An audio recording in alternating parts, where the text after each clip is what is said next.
આમોદમાં રખડતા શ્વાનોનો આતંક 24 કલાકમાં 4 બાળકો પર હુમલો, 2ને ભરૂચ ખસેડાયા।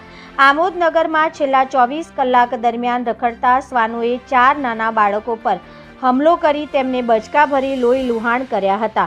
આ ઘટનાના પગલે સમગ્ર વિસ્તારમાં ભયનો માહોલ છવાયો છે અને માતા પિતાઓ પોતાના બાળકોની સુરક્ષાને લઈને ગંભીર ચિંતા વ્યક્ત કરી રહ્યા છે।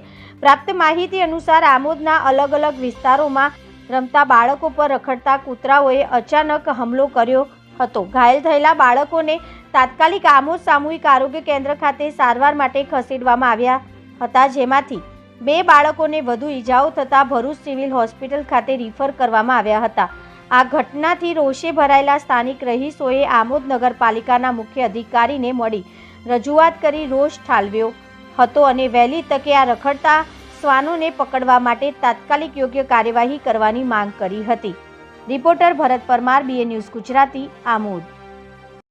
મૌલવી ઇદરીસ મુસા ડૉક્ટર જેઓ આમોદમાં રહે છે, સરકારી હોસ્પિટલની સામે અને દરબાર રોડ લાગે છે, એમાં મદ્રસાઓ અને ધાર્મિક સ્થળો, સ્કૂલ બધી આવેલી છે તમામ, અને તેમાં નાના નાના બાળકો ત્યાંથી પસાર થાય છે, આવ જાવ કરે છે।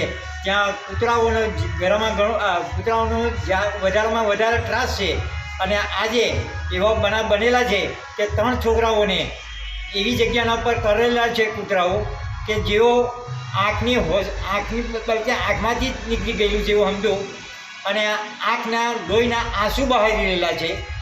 એવી જ રીતે આ કૂતરાનો આજે અમે નગર સેવા સદનમાં આવેલા છું અને ત્યાંથી હું બોલું છું કે આ કૂતરાઓનો ત્રાસ તાત્કાલિક પકડવામાં આવે।